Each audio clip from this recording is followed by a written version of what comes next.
The Gospel According to God, a poem by David Walsh. The truth like unto a mountain that cannot be moved, retained its purity throughout the ages as by time it was abused. A divine plan on an epic scale, one that was guaranteed by God never to fail. As certain now as one as when as one it shone as a source of sight, life the radiant result of the emitting of its light. Boundlessness of blissful beams at the end of each eternal dreams. Portions of perfection each destined for divinity, fragments of forever flying forth into infinity. In ecstasy and awe before the glories of the God upon whom I gaze, I vow never again in forgetfulness to turn from his face. Forever with joy shall I shelter in his grace. At one with his will to which I wholly submit, as my eternal love for him I commit, so that the sacrifice we can remit, and death and darkness then omit, from the wonders he makes of it.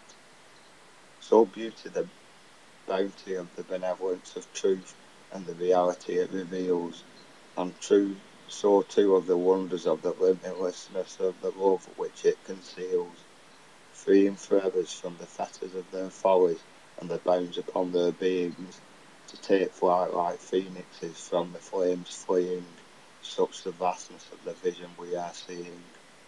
A truth known to all at the centre of the soul, their yearning for universal unity, its eternal goal, from whenceforth it came to take a stroll. A truth towering triumphant over time and taming its terrors, bringing them to the knowledge of their errors, and turning them towards better endeavours. His glory gained by the pain profound, and sacrificed in the suffering severe, making manifest the magnificence now near, the heaven that we hope for, that's already here. Assured once in eternity by an angel of its eventual arrival, and I now reside back then in its eternal revival. One moment of miraculous magic in myriads of manifestations, which warm with wonder the times in which it travelled, as a silver lining in the cloud of life it unravelled. A thread of golden glory woven into the world, in moments of revelation and rapture unfurled, free forever from forgetfulness of the fact that fulfills and distills the darkness into divinity. Aghast at God in his grandeur, I fall down in awe, revealed to me at last the celestial significance of the visions I saw, while upon my perilous journey as the world on my back I bore, deep into the darkness beyond death's door, where it all didn't end as expected, and there was so much more. For even in the depths of darkness there is light, even the damned one day delight. In sweet submission to God and his will, good and evil cease their struggle, and love calms the chaos it created, once more all at one with the wondrousness for which it had waited. In joyous jubilation at such a vision vast, the trumpets of the angels begin to blast, sorry too for their part in the past. A calm transition into Eden then ensues, as by the eternal and the infinite you are infused, in submission to God's will and his wonderful news.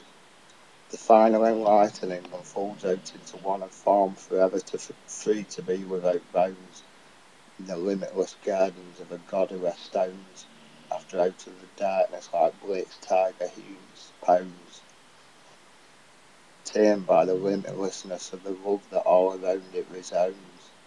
For what once was and always will be, now as one in all and within thee, the one walking as many, mirrored by magic, that reflects his radiance in revelations of the remembrance of the unity of the universe and his sacrificial dismemberment.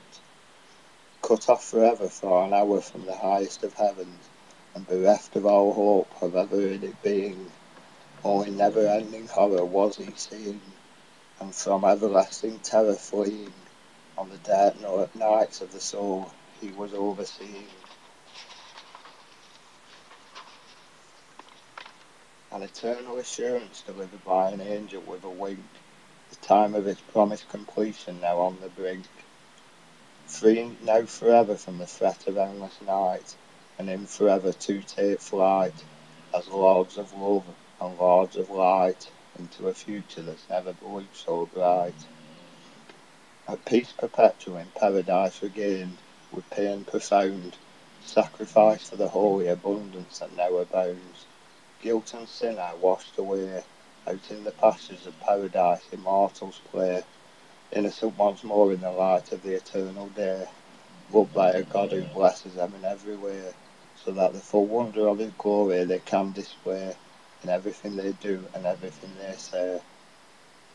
With no fear to face or falsity over which to fall, God's immortal children stand around him tall, restored to the radiance they once knew before the fall, for the fulfilment of forever and the attainment of the all. From a darkness devoid of design, into a paradise that is divine, without division divided in delight, at the dawn of the end of night, the final illumination of the light. For there was no fall, only a failure of faith, a fleeting forgetting of God, his goodness and grace, that created a complex continuum in no other's time and space. Like unto the celestial city its splendour now soars, like the dove of love out through one of its celestial doors, into words of wonder that gleam like gold, realms in which his radiance reaches so far of untold, revelations in the future to no doubt unfold, in this master plan in which we are all enrolled, the divine intervention in our space and time, of the hand of the highest, the doer of the divine. Opposites against each other around me rage, while at the centre of the storm I am calm like unto the sage, as he submits to the secrets of an ancient age. Divisions dissolve in the divinity, and the darkness depart, and even in the deepest of depths, love does its lesson impart, as everywhere the growth of its godlike grandeur starts, because even the darkest of demons had it in his heart. Everything reconciled in radiance by the limitless of light, the opposites cease to oppose and make fantasy from their flight. A welcome warmth of wonderment then wells up in a wilderness wild, or sprouts with splendour in a wasteland defiled, comforting the whole of creation and putting the certainty in its soul that it is good and the glory it begets, that is God's holy goal. For to end it all in darkness dire, could creation to never aspire, for if such a darkness were to exist, it would, anything ever happening, resist, and the apparent fact that it does would not exist.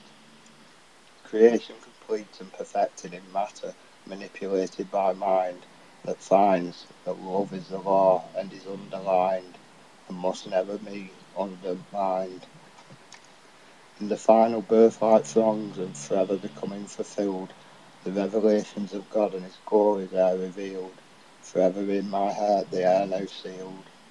For when you conquer evil with the limitlessness of love, and you hear celestial song, it is then you know it was love with which you fought all along.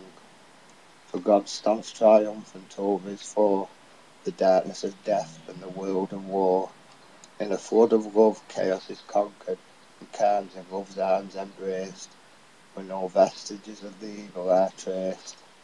For in God's glory all are grounded, and within his love all are founded, as by his splendour all are surrounded. So with faith in forever and hope in our hearts, immortal life we are bound now to start, with no division between love and love, for what is below is like that which is above. At the end of everything is where it all began, the past, present and future all within its span. The temple there towers at us, a triumph of the truth, angels and aliens in amazement walking through its roof. Within it windows open unto worlds of infinite wonder, while God's most awesome thoughts all around it thunder.